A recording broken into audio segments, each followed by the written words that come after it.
जल्दी करो, नाटक कम। कितनी गंदी पिक्चर है। बहुत अच्छी फिल्म है, चलो तो सही। तुम्हें कोई और फिल्म नहीं मिली मुझे दिखाने के लिए? इस फिल्म में बुराई क्या है ये बताओ तुम। मुझे नहीं अच्छी लगती ऐसी भूतिया डरावनी फिल्में। तुम्हें पसंद नहीं है या डर लगता है? मुझे कोई डर वर नहीं लगता है, समझे? हाँ। और वैसे भी ना ये आत्मा वात्मा कुछ नहीं होता। तुमसे अगर ये बोला जाए फिल्म तुम्हें अकेले देखनी है, अकेले देख सकती हो? हाँ।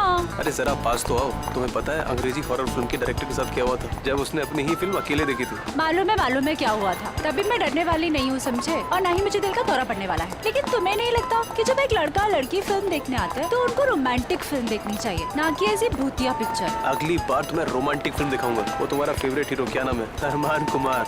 खुश? हाँ खुश। जल्दी करो। वैसे भी ना हॉरर हो या रोमांटिक हो, लेकिन पैसे तो वसूल होने चाहिए। सही बात है।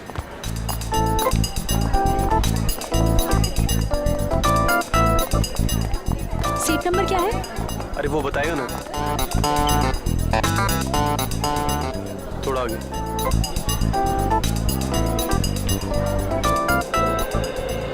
चेतावनी, आतंकवाद से लड़ने में हमें सहयोग दें। किसी भी भीड़ भाड़ वाली जगह पर अगर कोई लावारिस बड़ी चीज दिखे तो तुरंत हमें सूचित करें। वो लावारिस बड़ा वाहन या बैग एक बॉम्ब भी हो सकता है। फिल्म का आनंद लेने से पहले अपनी सीट के नीचे जरूर चेक करें। हमारी थोड़ी सी समझदारी बड़े हादसों को टाल सकती है।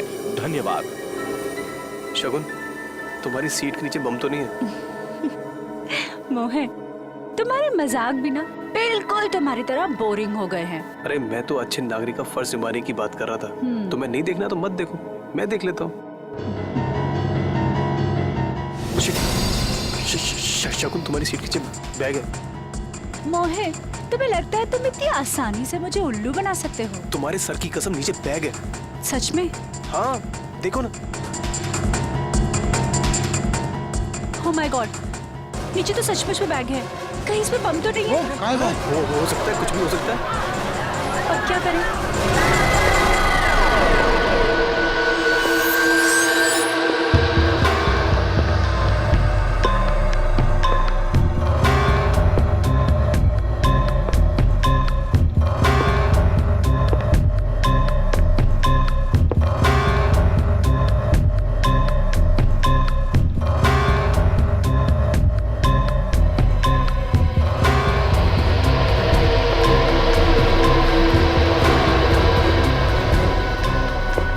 देखते हैं इस बैग में किस तरह का बॉम्ब है।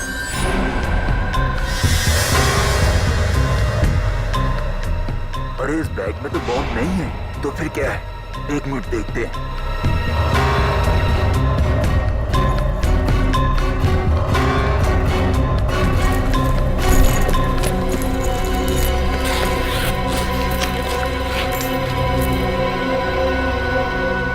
अरे ये क्या?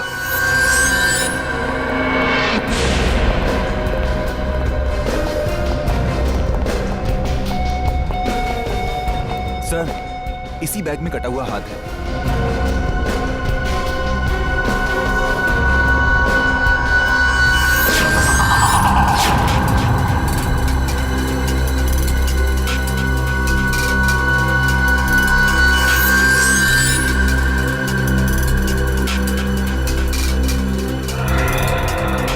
पिछला शो खत्म होने के बाद थिएटर की साफ सफाई नहीं करते हो क्या? करवाया था सर, पर उस वक्त ये बैग यहाँ नहीं था। शायद शो शुरू होने से कुछ ही मिनटों पहले किसी ने रख दिया। किसी ने लाश को पहले काटा है, छोटे छोटे टुकड़े किए हैं और अब वो उन टुकड़ों को ठिकाने लगा रहा है। साथ को यहाँ पे रखा है। शायद शरीर का बाकी सब यहीं कहीं होगा। सर चेक करना।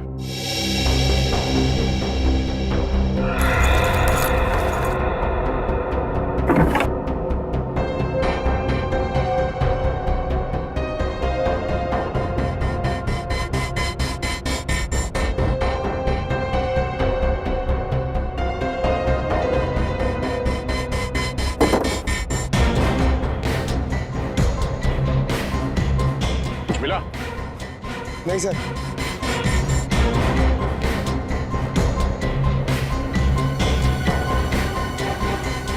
एक बात बताइए सर, ये सिनेमा हॉल अजीब जगह नहीं लगती आपको हाथ छुपाने के लिए? हाँ सर, अक्सर खूनी जंगलों में या ऐसी कोई सुनसान जगह पर लाश को ठिकाने लगाते हैं। ये सिनेमा हॉल की सीट के नीचे। पता नहीं इस खूनी के दिमाग में क्या चल रहा है। ये हाथ तुम लोगों को कुछ अजीब नहीं लग रहा? अजीब क्या सर?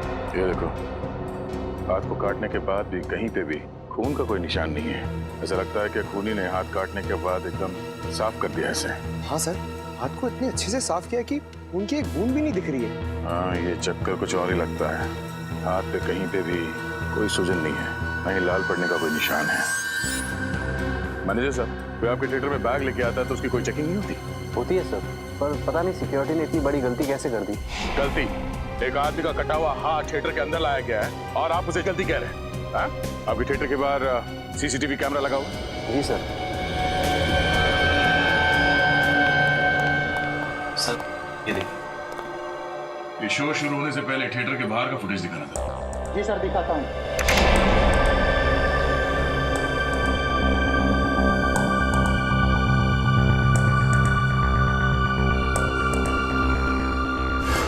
अरे सर, ये वही वाला बैग है जो हमें थिएटर के अंदर मिला था।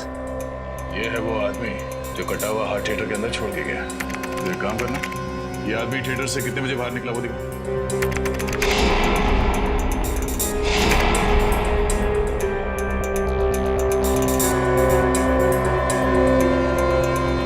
सवा 12 बजे अंदर गया और 12:20 को बाहर। 5 मिनट में अपना काम कर गया ये। मगर जाते जाते अपना खूबसूरत चेहरा दिखा के गया है। अब ये नहीं बचेगा। इसके हाव भाव से लगता नहीं है घबराया हुआ है। कहीं ये पेशेवर खूनी तो नहीं है? पता चल जाएगा। एक काम करो, इसकी तस्वीरें हर जगह भेज दो और क्रिमिनल डेटाबेस में भी चेक करवाओ। आसान के कुछ बातचीत हुई हाथ के साथ? क्या बताया इसने कि किसका हाथ है, किसने काटा इसे, कैसे काटा इसे? बॉस, इस हाथ ने बताया कब, पूछा ज्यादा। क्या इस हाथ ने उल्टा आपसे ही सवाल पूछ लिया? हाँ ब्रेडी, और सवाल नहीं पूछा, सीधे पहेली पूछ डाली और कहा कि अपने आप को बहुत 30 मार्क का फॉरेंसिक एक्सपर्ट समझते हो ना, तो ये पहेली सुलझा करके देखो। ऐसी क्या पहेली है डॉक्टर साहब, हमें भी बताइए, शायद हम आपकी कोई मदद कर दें। हाँ जरूर दे। वैसे भी यार आज तारिका नहीं आई है, शायद आप लोग मेरी मदद कर दें। ये देखो, हाथ का ये वाला हिस्सा यहाँ कलाई के पास। बॉस, ये हिस्सा अभी भी बहुत ज्यादा नरम है, सूख करके सख्त नहीं हुआ। इसमें हैरानी की क्या बात है सालुंके साहब? कई लोगों के हाथ नरम होते हैं, कईयों के सख्त होते हैं, है ना? रेडे, तुम मेरी बात समझ नहीं रहे हो यार। देखो, जब किसी इंसान का कोई अंग काट करके अलग किया जाता है तो वहां से बहते हुए खून को रोकने के लिए दिमाग एक सिग्नल भेजता है ताकि वो खून बहना बंद हो जाए, सूख जाए। लेकिन इस हाथ में ऐसा कुछ नहीं हुआ। मतलब इस इंसान के दिमाग ने कोई सिग्नल दिया ही नहीं? बिल्कुल नहीं दिया, कोई सिग्नल नहीं दिया। बल्कि इस हाथ की तो सारी नसें, सब हड्डियां सही सलामत है। कहीं से कुछ कटने का निशान नहीं है, कहीं पर कोई नर्व टूटी या कटी हुई नहीं है। यार ये तू कैसे कह सकता साहब के? देख, किसी भी इंसान का हाथ अगर काटा जाए या उखाड़ा जाए तो जहां से भी ये काटा गया हो या उखाड़ा गया हो वहां पर बाकी नसें या हड्डियां तो होंगी होंगी ना। तुम बात बिल्कुल ठीक कह रहे हो बॉस, लेकिन इस हाथ में ऐसा कुछ नहीं मिला मुझे। बल्कि इस हाथ को देख करके लगता है कि ये हाथ किसी शरीर का हिस्सा ही नहीं है। इस हाथ की अपनी एक अलग हस्ती है, अलग है ये हाथ बिल्कुल। डॉक्टर साहब, अब आप पहेलियां बुझा रहे हैं। मैंने कहा था ना दया, ये बहुत टेढ़ी पहेली है ना? कहा था ना। और बताता हूँ बॉस, इस हाथ को लैब में पड़े हुए पूरे 5 घंटे हो गए, लेकिन इस हाथ के सड़ने की गति इतनी धीमी है कि आधा घंटे वाले लक्षण भी नहीं दिखाई दे रहे इस हाथ में। उंगलियों के निशान मैच हुए? नहीं, अपने क्रिमिनल डाटाबेस में तो मैच नहीं हुए, लेकिन मैंने ये निशान दिल्ली भेजे हैं सेंट्रल डाटाबेस में। वहां पर तो हर आम आदमी की उंगलियों के निशान होते हैं, शायद किसी से मैच हो जाए। हेलो, क्या लाश कहां पे?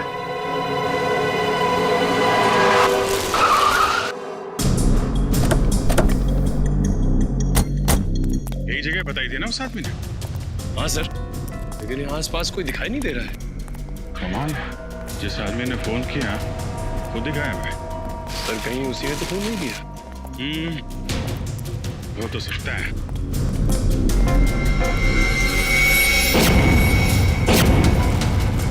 लाश?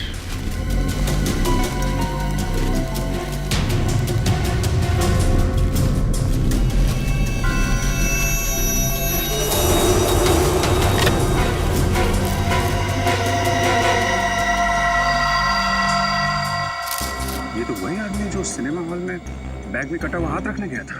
सर अभी तक हम सोच रहे थे इसने किसी का खून कर दिया, लेकिन यहाँ पे तो किसी ने इसे ही मार दिया है। चाकू मारा है। पता नहीं क्या चल रहा था इस आदमी के दिमाग में। सिनेमा हॉल में कटा हुआ हाथ रखने गया और यहाँ पे खुद शिकार हो गया। सर हो सकता है इसने हाथ काटा ही ना हो और इस जुर्म में इसका कोई संबंध भी ना हो। संभावनाएं तो बहुत कुछ है, लेकिन पता तभी लगेगा जब हमें इस आदमी की पहचान मालूम होगी। इसके जेब में देख, कोई मोबाइल, पर्स वगैरह? नहीं सर, कुछ भी नहीं। उनकी चीटें। ये देखा, ये इस तरफ चल रहा है। यहाँ पे इतना सारा खून पड़ा हुआ है, इसका मतलब इस आदमी को यहाँ पे चाकू मारा गया है। लेकिन सर अगर उसने इस आदमी को यहाँ पे मारा है तो ये यहाँ से वहां तक गया कैसे? वो चाहता तो उसको यहाँ पे भी मार सकता था। हो सकता है जब खूनी ने इसे चाकू मारा हो तो किसी ने उसे देख लिया हो और खूनी यहाँ से भाग गया और ये आदमी यहाँ से रेंगते रेंगते यहाँ तक आया और यहाँ पे इसने अपना दम तोड़ दिया। जब इसे चाकू लगा होगा तो ये मदद के लिए चीखा चिल्लाया होगा। किसी ने इसकी चीख सुनी कैसे नहीं? एक काम करो, जरा यहाँ आसपास जितने भी लोग रहते हैं सबको बुलाओ, इकट्ठा करो। हम सच कह रहे साहब, हमने ना कुछ देखा ना कुछ सुना। बकवास कर रहे हो तुम। एक आदमी का खून हो गया, तड़प तड़प के मर गया वो, और किसी ने कुछ देखा नहीं है, ना ही कुछ सुना। ऐसा कैसे हो सकता है? तुम इधर आओ, इधर आओ, इधर आओ। क्या बात है, कुछ कहना चाहते हो? नहीं साहब। तो फिर पसीने क्यों निकल रहे? साहब गर्मी बहुत है इसलिए। गर्मी बहुत है, बारिश हो चुकी है, मौसम ठंडा है और तुम्हें पसीना निकल रहा है। देखो, जो कुछ जानते हो चुपचाप बता दो। तुम्हें फोन किया था ना? हाँ साहब। तो फिर भागे क्यों? यहाँ पे रहना चाहिए था ना तुम्हें। साहब मैं डर गया था, मैंने सोचा फोन करके मैंने कोई गलती कर दी। मैं सीआईडी के लफड़े में नहीं पड़ना चाहता था साहब। सीआईडी को फोन करके तुमने कुछ गलत नहीं किया है, सिर्फ अपना फर्ज निभाया तुमने। अगर इस आदमी की जगह तुम्हारा कोई रिश्तेदार, तुम्हारा परिवार का कोई आदमी होता तब भी तुम यही करते, मदद करते कि नहीं? हाँ साहब। बताओ क्या देखा तुमने? कल रात की बात है साहब। रुक जाएंगे! तेरा भांडा बहुत जल्दी पूरी दुनिया के सामने फूटने वाला है। क्या करेगा? क्या करेगा? हाँ दूंगा तुझे, इससे पहले कि सीआईडी मुझ तक पहुंचे खत्म कर दूंगा तुझे। अरे क्या क्या कर रहे हो? अरे रुको! अरे भाई साहब, अरे क्या हुआ? रुके भाई साहब, अभी एम्बुलेंस बुलाता हूं मैं। तो मर गया, अब क्या करूं मैं? उस आदमी ने बाएं हाथ से चाकू मारा था। हाँ साहब। सर वो आदमी जिंदा तो नहीं, जिसका कटा हुआ हाथ हमें थिएटर में मिला था। बाद में उसने इस आदमी का फोन कर दिया। ये तो तभी पता चलेगा जब वो आदमी हमें मिलेगा। Hello, okay okay okay okay, thank you very much. उस आदमी का पता चल गया है, वो एक बिजनेसमैन है और उसका नाम सौरभ है।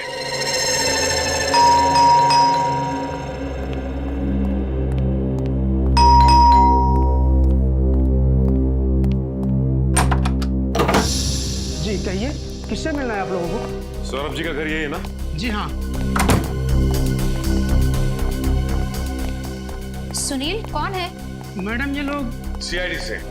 सीआईडी से? जी देखिए, हमें एक आदमी का कटा हुआ हाथ मिला है। क्या कटा हुआ हाथ? जी, और वो हाथ आपके पति सौरभ का है। ये क्या कह रहे हैं आप? आपको जरूर कोई गलतफहमी हुई है। नहीं मैम, हमें कोई गलतफहमी नहीं हुई। उस कटे हुए हाथ के उंगलियों के निशान आपके पति सौरभ की उंगलियों के निशान के साथ मैच होते हैं। ये कैसे हो सकता है? एक मिनट रुकिए, मैं सौरभ को बुलाती हूँ। सौरभ!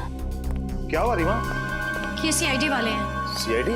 और इनका कहना है कि इन्हें कटा हुआ हाथ मिला है जिसपे आपकी उंगलियों के निशान है। What nonsense! मेरे हाथों को कुछ नहीं हुआ, आप देख सकते हैं। सर ऐसा कैसे हो सकता है? हमें जो कटा हुआ हाथ मिला था उसके उंगलियों के निशान और इनके हाथों के उंगलियों के निशान मैच कैसे हो सकते हैं? वही तो, दो अलग अलग लोगों के उंगलियों के निशान एक जैसे कैसे हो सकते हैं? ये आप लोग क्या कह रहे हैं? मेरी कुछ समझ में नहीं आ रहा। सौरभ जी, आप प्लीज हमारे साथ हमारे सीआईडी के फोरेंसिक लैब चलिए, हम आपकी उंगलियों के निशान चेक करना चाहते हैं। अजीब मुसीबत है, आप देख सकते हैं कि मेरे हाथों को कुछ नहीं हुआ, फिर मेरे फिंगरप्रिंट्स लेने का क्या मतलब?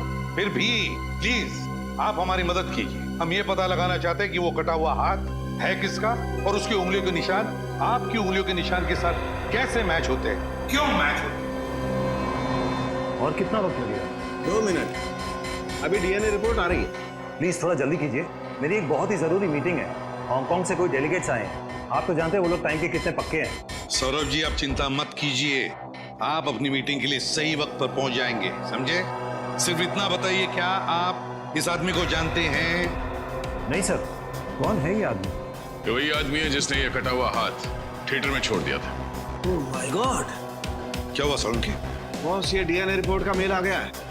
आप इसके लिए चौंके क्योंकि आपको पता चल गया कि ये हाथ मेरा नहीं है, करेक्ट? भाई साहब, मैं इसलिए चौंका कि मुझे पता चल गया कि ये हाथ है तो आप ही का। क्या?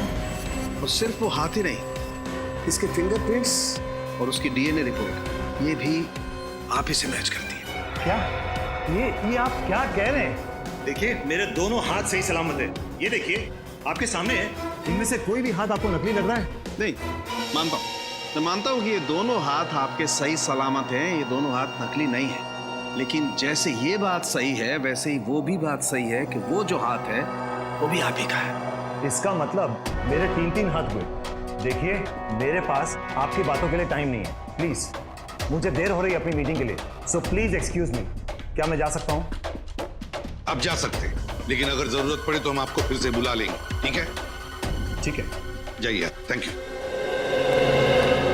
डॉक्टर साहब, ये क्या चक्कर है? किसी इंसान के 6 उंगलियां होती हैं, ये तो हमने देखा है, तो किसी इंसान के 3 हाथ? हाँ यार दया, बात मेरे भी समझ में नहीं आ रही कि आखिर ये चक्कर क्या है। लेकिन डीएनए की रिपोर्ट तो गलत नहीं हो सकती। बॉस, ये हाथ तो इसी सौरभ का है। अब कैसे है ये नहीं पता चल पाया। दिमाग खराब कर देता है तू सौरभ के यार।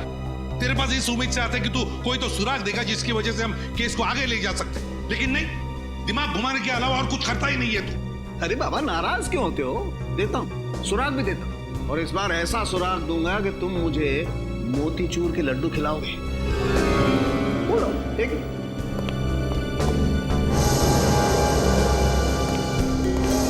ये देखो, क्या ये? Memory chip. जी हाँ, ये मेमोरी चिप पता है मुझे कहां से मिली? कहां से मिली? ये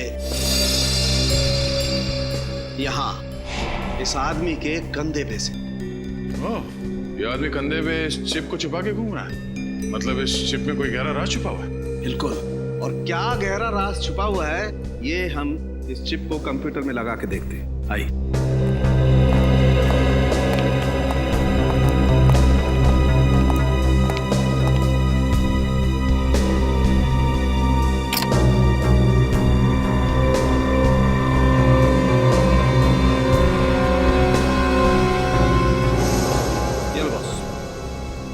जतिन कुमार, हेमंत, दिव्येंदु, सुशील, चिराग, ये तो शहर के बड़े बिजनेसमैन हैं।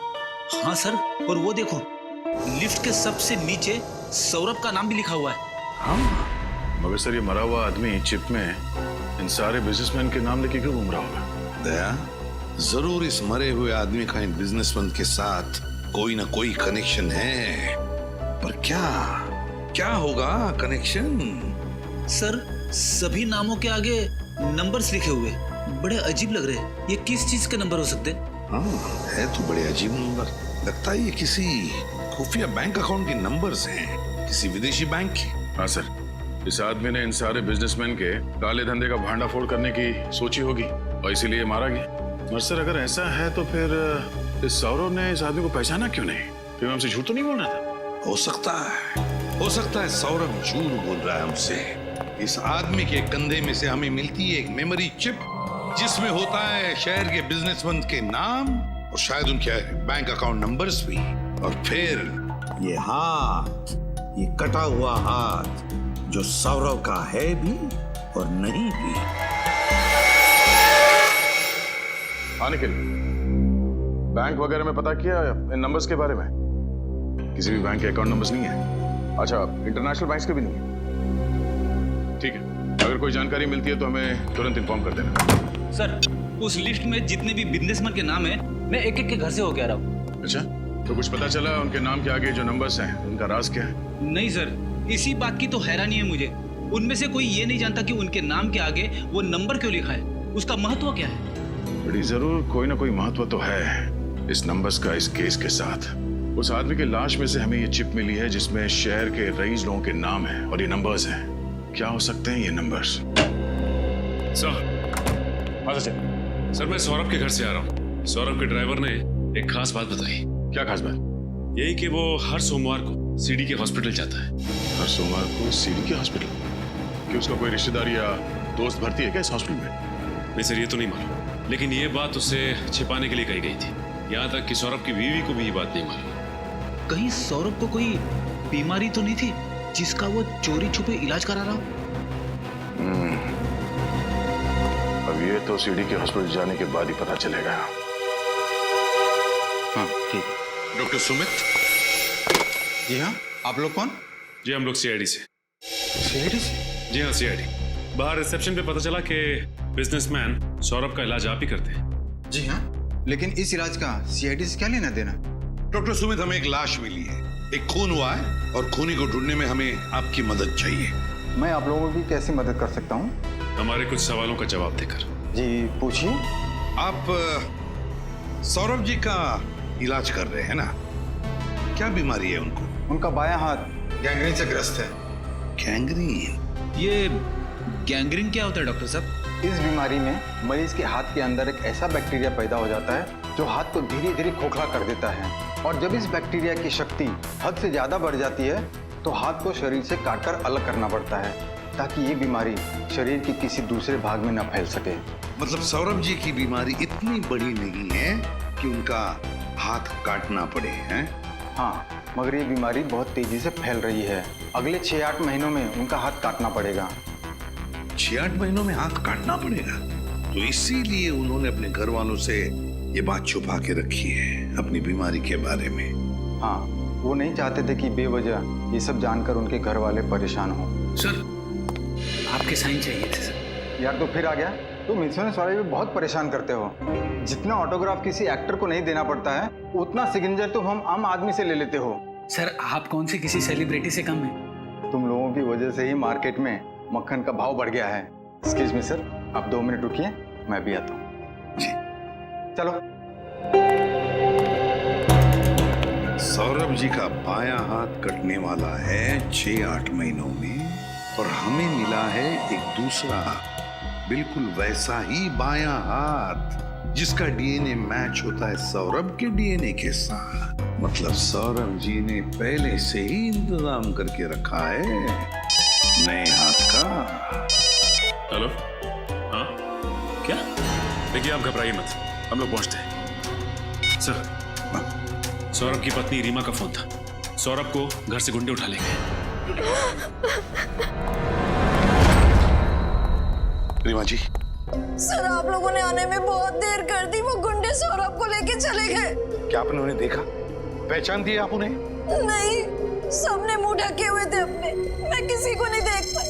मैंने रोकने की बहुत कोशिश की, उन लोगों ने मुझे इधर धक्का दे दिया और मैं गिर गई, और तब तक वो सौरभ को लेके निकल गए। देखिए आप चिंता मत कीजिए, हम सौरभ जी को सही सलामत घर वापस लेकर आएंगे। सर बस अब आपका ही सहारा, बचा लीजिए उन्हें। देखिए उन्हें कुछ हो ना जाए। तुम कहाँ थे जब हमला हुआ? सर मैं उस समय मार्केट गया था। जब वहाँ से आया तो यहाँ पर सब कुछ हो चुका था। रीमा जी, आपको किसी पे शक है? कौन कर सकता है ये काम? किसी के साथ उनकी कोई दुश्मनी थी क्या? जी नहीं, उनकी किसी के साथ कोई दुश्मनी नहीं थी। मुझे बहुत डर लग रहा है, उन्हें कुछ हो ना जाए। आप घबराइए मत, हम सौरभ जी को कुछ नहीं होने देंगे। रीमा जी जरा याद करके बताइए, क्या वो किडनैपर्स आपस में कुछ बातें कर रहे थे? और अगर कर रहे थे तो क्या आपने कुछ सुना? शायद कोई बात जिससे हमें मदद हो सके उन तक पहुंचने के लिए। याद करके बताइए। सर वो गुंडे तो कुछ नहीं कह रहे थे, लेकिन मैंने सौरभ के मुंह से सुना था कि वो कह रहे थे उन्हें कोई इलाज नहीं करवाना है, उन्हें छोड़ दो। कोई इलाज नहीं करवाना? हाँ, मुझे यही बात तो समझ में नहीं आ रही है। जब सौरभ को कोई बीमारी ही नहीं थी तो वो किस चीज का इलाज करवाना चाहते? रीमा जी हमें पता है सौरभ किस इलाज के बारे में बात कर रहे थे। क्या मतलब? समझ में नहीं आता आपको बताएं या नहीं। सौरभ जी के बाएं हाथ में गैंग्रीन हुआ है। वो हाथ अब धीरे धीरे सड़ने लगा है। क्या? सर ये केस तो दलदल की तरह धंसता ही चला जा रहा है। जब हम सौरभ के तीसरे हाथ के राज तक पहुंचे तो किसी ने सौरभ को ही अगवा कर लिया। मुझे लगता है सर ये हमें कुछ बता सकता था जिससे खूनी तकलीफ में आ जाता। लो बॉस, पता चल गया बॉस, पता चल गया कि ये हाथ इतना धीरे धीरे क्यों सड़ रहा था। क्यों सड़ रहा था सर? बॉस, इस हाथ को एडिन गुडाल नाम के केमिकल में डुबो करके रखा गया था। एडिन गुडाल है क्या ये? बॉस, ये एक ऐसा केमिकल है जो न सिर्फ इंसान की चमड़ी को बल्कि उसके भीतर के अंगों को, उसकी नसों को भी ठीक वैसे ही संभाल करके रखता है जैसा उसे डुबोने के वक्त था। इसका मतलब है डॉक्टर साहब, ये बताना मुश्किल है कि ये हाथ कितने समय से इस केमिकल में रखा गया था? बिल्कुल दया, 6 दिन, 6 हफ्ते, 6 महीने, 6 साल, कुछ भी नहीं कह सकता। कुछ कह नहीं सकता। फिर दिमाग खराब कर दिया यार सारुण की। अरे यार तेरे पास कोई तो जवाब होना चाहिए ना। है, जवाब है, लेकिन इस बात का जवाब मैं नहीं दूंगा। इस बात का जवाब हमें तातियाना मछली देगी। तातियाना मछली? अब क्या मछली जवाब देगी सालों के साथ? अरे यार पेडी, मछली कभी जवाब देती है क्या? अरे तो आप ही ने कहा ना। मेरा कहने का मतलब ये है कि इस बात का जवाब तातियाना मछली में है। तो सर फिर देर किस बात की, बताइए। बॉस, तातियाना मछली एक बहुत खास किस्म की डिश होती है और मुझे इस आदमी के पेट में इस मछली के अंश मिले। तो इसका मतलब है इस आदमी ने मरने से पहले ये तातियाना मछली खाई थी।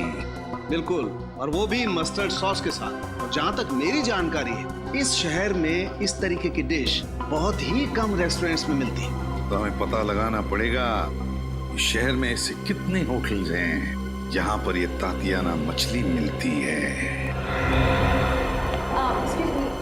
रेस्टोरेंट का मैनेजर कौन है? नहीं हूँ। ये आपके यहाँ तातियाना मछली मिलती है क्या? तातियाना मछली? जी जी नहीं, हमारे यहाँ पर पातानो मछली मिलती है। ये आदमी क्या आपकी रेस्टोरेंट में आया था? जी नहीं। कुछ पता चला? नहीं सर, कुछ पता नहीं चला। कुछ पता नहीं चला सर। अच्छा, वो सामने रेस्टोरेंट है, उसमें देखते हैं।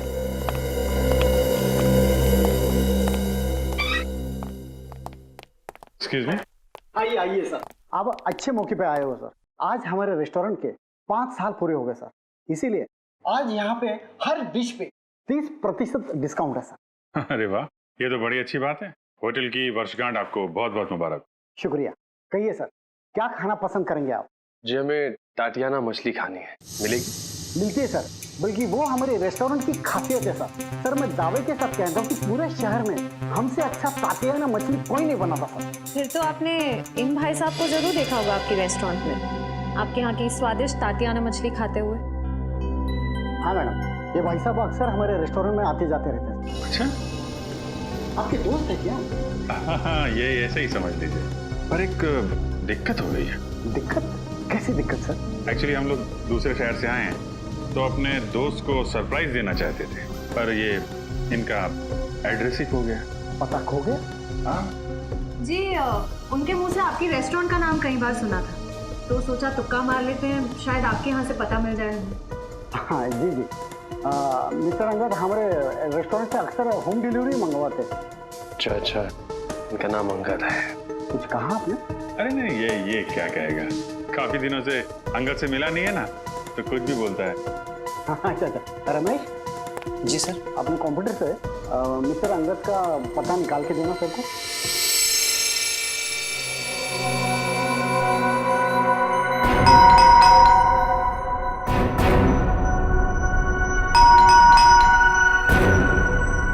दरवाजा खोल ले, सुनो।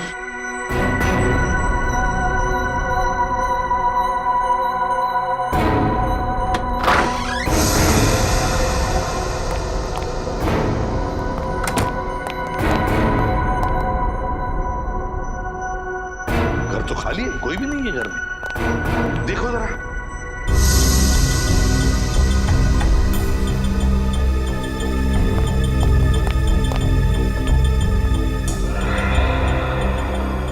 ये देखिए सर, यहाँ पे बुक्स पड़ी हुई हैं, और वो भी साइंस की।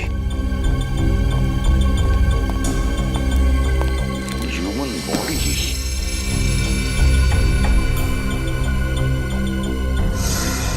DNA replication standard facts.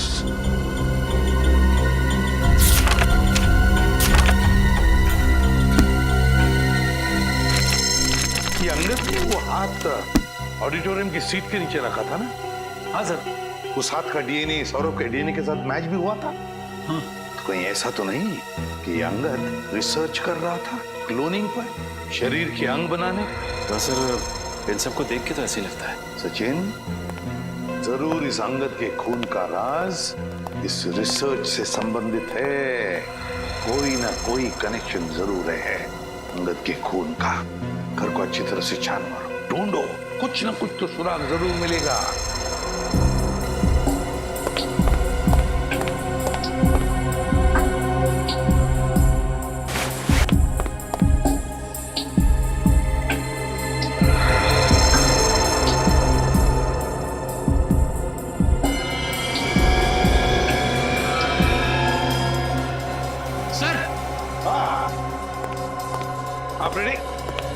कुछ मिला?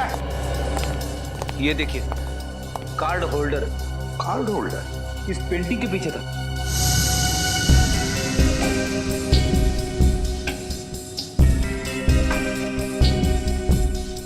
ये मछली का कार्ड है। ये कोई मामूली कार्ड नहीं लगता। मामूली तो नहीं है फ्रेडी, ये कोई खास कार्ड है, किसी खास चीज का कार्ड, और इसीलिए तो इतना छुपा के रखा है इसे इस पेंटिंग के पीछे। तो ये आदमी इस कार्ड का इस्तेमाल किस चीज के लिए करता होगा?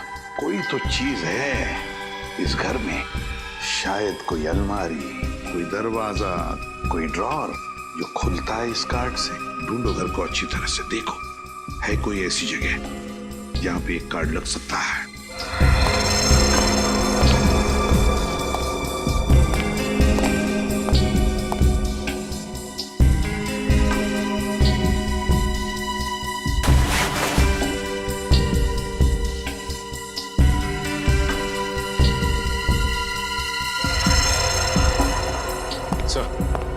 इस कमरे में तो ऐसी कोई भी जगह दिखाई नहीं दे रही है जहां पे ये कार्ड लगाया जा सके। सचिन, अगर घर में नहीं तो फिर बाहर जरूर है। बाहर जरूर है। ये अंगद जरूर बार बार बाहर जाता था, किसी ऐसी जगह जहां पर इस कार्ड से कोई बंद दरवाजा खुलता है, कोई ऐसा दरवाजा जिसके पीछे इस केस का राज छुपा है। सर, हाँ, पड़ोसी ने हमें बताया था ना कि खुद की गाड़ी होने के बावजूद भी अंगद आने जाने के लिए रिक्शा का इस्तेमाल करता था। तो रिक्शा स्टैंड पे जाकर अच्छी तरह से पूछताछ करो, पता लगाओ ये अंगद जाता कहाँ था। आपको ऑटो में बैठना ज्यादा पसंद है? लेकिन हाँ, ऑटो का अपना अलग ही मजा क्या है कि दोनों तरफ से जुड़ा होता है। हवा अच्छी है। ये बात तो है। कभी कभी मुझे लगता है कि मैं भी एक ऑटो खरीदूं ब्यूरो में आने जाने के लिए। आइडिया बहुत अच्छा है, अब तक खरीदा क्यों नहीं? डर लगता है कहीं रास्ते में किसी ने रोक लिया तो यहाँ वहाँ ले जाने के लिए, फिर तो ब्यूरो में पहुँचने में देर हो जाएगी। और आप तो जानते हैं एसीपी साहब मुझे। ये बात तो है। एक मिनट, कहिए साहब, कहाँ जाएंगे? जाना कहीं नहीं है, बस हम लोग सीआईडी से। सीआईडी? जी हाँ, सीआईडी से। ये इस फोटो को ध्यान से देख। क्या इस आदमी को तुमने अपने ऑटो में बिठा के कहीं छोड़ा है? नहीं साहब, हमारी ऐसी किस्मत कहाँ कि हम इनको छोड़ें, ये हमारी ऑटो में जाएं। क्या मतलब? साहब, ये तो सिर्फ और सिर्फ पप्पू की ऑटो में जाते हैं और किसी की नहीं। पप्पू की ऑटो में? जी साहब, और ये पैसे भी मीटर से नहीं देते साहब। मन किया तो 500 रुपए, मन किया तो 1000 रुपए। ये पप्पू के लिए लॉटरी की टिकट के जैसे हैं साहब। जिस दिन ये पप्पू की ऑटो में बैठते हैं, पप्पू किसी को नहीं बिठाता। अच्छा, ये पप्पू को ऑटो में बैठा के लेके कहाँ जाता? साहब, ये तो पप्पू ही जाने। कहाँ रहता है पप्पू? माफ कर दो साहब, अब ये आगे से नहीं होगा। क्या माफ कर दो? तुम हो पप्पू? हाँ साहब, अपुन ही पप्पू है, और आगे भी अपुन का नाम बदलने का कोई इरादा नहीं है। अगला मजाक सोच समझ के करना, अपना भूल जाएगा तू। हम लोग सीआईडी है, समझे? सीआईडी? जी हाँ, ये आदमी हमेशा तुम्हारी रिक्शा में जाता था ना? जी हाँ, ये तो अंगद साहब की फोटो है।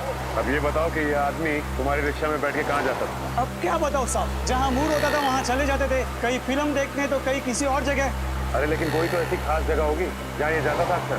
हाँ साहब, एक जगह तो है। कौन सी जगह? महिमा क्लिनिक। जी हाँ साहब। कहाँ पे है महिमा क्लिनिक?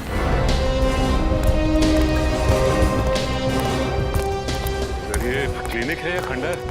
इसे देख के ऐसा लगता है जैसे महीनों से यहाँ पे कोई आया नहीं। ऐसे कैसे हो सकता है सचिन? रिक्शा वाला तो कह रहा था कि अंगद हर रोज यहाँ पे आता है।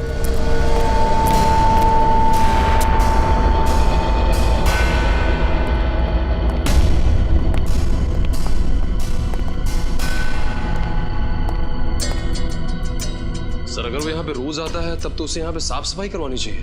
इतनी गंदगी में वो काम कैसे कर सकता है? वही तो बड़ी अजीब बात है। नहीं सर, इतनी अजीब बात भी नहीं है। क्या मतलब है? तो शायद ये उजड़ा हुआ क्लिनिक दुनिया को दिखाने के लिए है। इस खुफिया दरवाजे के उस तरफ शायद इस क्लिनिक का असली चेहरा है। खुफिया दरवाजा? हाँ, और ये खुफिया दरवाजा उस मेडल कार्ड से खुलता होगा जो हमें अंगद के घर से मिला था। हाँ, निखिल कार्ड दो सब।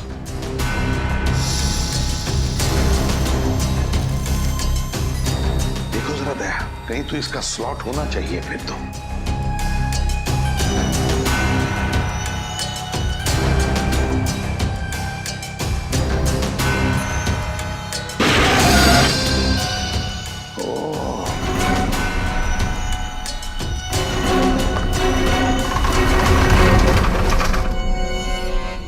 निखिल, वो अलमारी ठीक से लगा दो। सब क्या है? बिल्कुल अलग दिखने वाली इस जगह में इस तरह का लैब बनाया हुआ है। कहावत बिल्कुल सही है सर, नेवर जज a book by its cover. हाँ, और किसी इंसान को उसके कपड़ों से मत परखो। ओह नो सर, ये देखिए।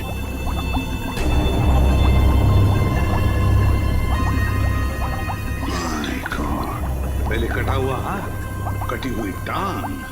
सिर्फ कटी हुई टांग नहीं सर, शरीर के और भी कई कटे हुए अंग पड़े हैं यहाँ पे। क्या चल रहा है यहाँ पर समझ में नहीं आ रहा।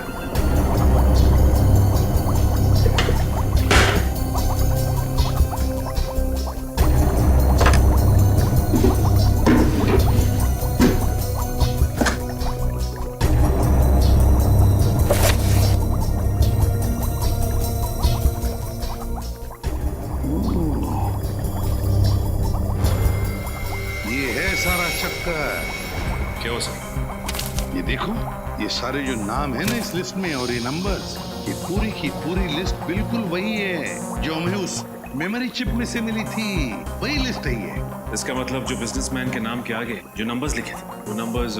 हाँ सचिन, वो नंबर्स कोई खुफिया अकाउंट नहीं बैंक के, बल्कि सारे अलग अलग शरीर के अंगों के नंबर्स हैं। ये देखो, हर एक कंटेनर पर वो नंबर लिखा हुआ है, बिल्कुल वही नंबर, वही नंबर। सर, जिस तरह से सौरव को नए हाथ की जरूरत थी, उसी तरह इस लिस्ट में जितने भी बिजनेसमैन हैं उन सबको किसी न किसी बीमारी की वजह से नए शरीर के अंग की जरूरत होगी।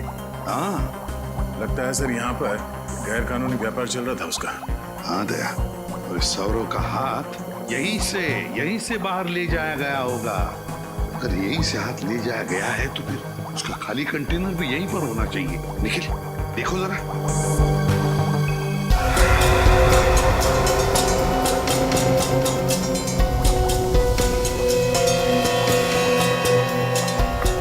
सर, हाँ, ये रहा वो खाली कंटेनर। ये देखो, लेकिन एक बात समझ में नहीं आ रही है कि अंगद ने वो हाथ ऑडिटोरियम में सीट के नीचे क्यों रखा? और दो लाशें।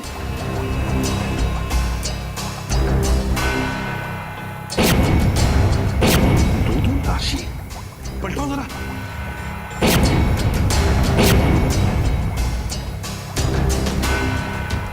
अजीब मुसीबत है सर। ये तो सौरभ है। सर, लेकिन ये तो अपने लिए हाथ खरीदने आया था, इसे भला कोई क्यों मारेगा? उसी हाथ की वजह से मार डाला है सौरव को, उसी हाथ की वजह से।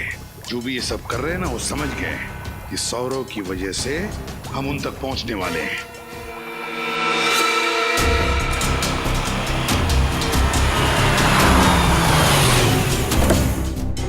सीआईडी वाले सौरभ को ढूंढते ढूंढते यहाँ कभी भी पहुंच सकते हैं, इसलिए हमें इसी वक्त अपना सारा सामान बांध के निकलना होगा। अगर बस सीआईडी वाले यहाँ आ गए तो मार डालो एक को। कोई भी यहाँ से बच के निकलना नहीं चाहिए। पर बॉस, हम अपना सारा सामान लेकर जाएंगे कहाँ? उसकी फिक्र तुम मत करो। बड़े बॉस ने नया अड्डा तलाश कर लिया है, अब हमें बस बॉस का इंतजार करना है। बॉस, यहाँ सब ठीक है ना? हाँ बॉस, हम बस अपना सारा सामान लेकर निकलने वाले थे। वैसे बॉस, ये सारा सामान हम लेकर जाएंगे कहाँ? हमारा अगला अड्डा बताओ उसे। ओके बॉस, हमें यहाँ से जल्द अपना सामान लेकर निकलना होगा। जल्दी से अपना सामान समेटो। तो अपनी जगह से नहीं लेगा। आपके साइन चाहिए थे। सीआईडी तुम लोग यहाँ कैसे पहुंचे? जुर्म को पहचानने की हमारी पुरानी आदत है, और अगर गैर कानूनी काम हो रहा हो तो हम बिन बुलाए पहुंच जाते हैं। वैसे आप लोगों ने 3 खून किए। 3 नहीं 7। अब तुम चारों लोग देख रहे काम से। अबे 7 जन्म लेने पड़ेंगे हम में से किसी एक को भी मारने का सोचने के लिए, समझे? चला गोली, चला।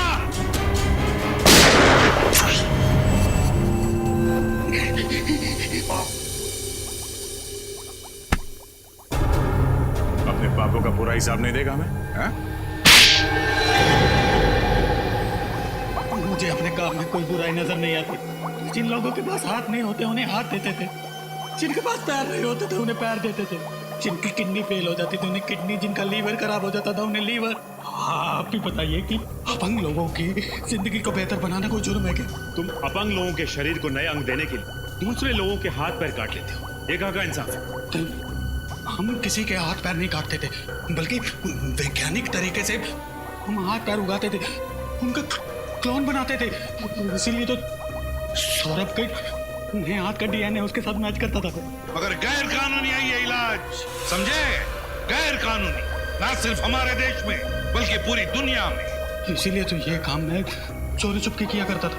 पहले मैं इंश्योरेंस एजेंट बना ताकि मैं बीमार अमीर लोगों को ढूंढ सकूं जो मुझे एक अंग के लिए करोड़ों रुपए दे सके, और फिर मैं अपनी इसी लैब में उनके लिए शरीर के नए अंग बनाता था। और इस काम में अंगद तुम्हारा साथ देता था? हाँ, पहले तो सब कुछ बहुत अच्छा चल रहा था, फिर एक दिन अचानक पता नहीं क्यों अंगद के अंदर का लालच जाग उठा। अंगद, सब ठीक चल रहा है ना? हाँ बॉस, सब ठीक ठाक चल रहा है। वेरी गुड, लगे रहो। देखना एक दिन मैं अपने इस गैर कानूनी इलाज के दम पर पैसों का बहुत बड़ा महल खड़ा कर लूंगा। वाह, अपने लिए पैसों का महल और हमारे लिए झोपड़ी।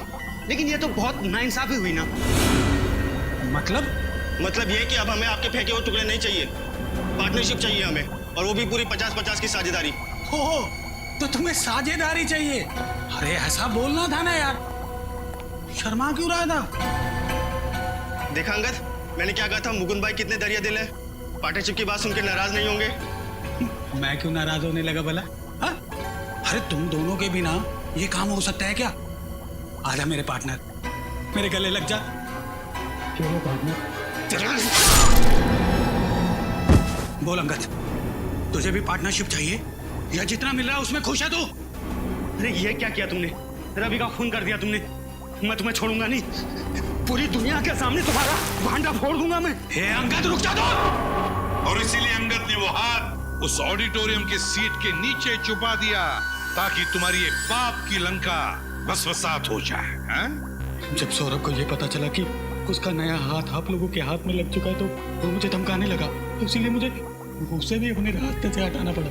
एक तरफ अपंग लोगों के लिए नए अंग बनाने की बात करते हो और दूसरे तरफ 3 लोगों की जान लेते हो। तुम्हें तो फांसी ही होगी, फांसी। For more updates, subscribe to our channel, click the show links and enjoy watching the videos.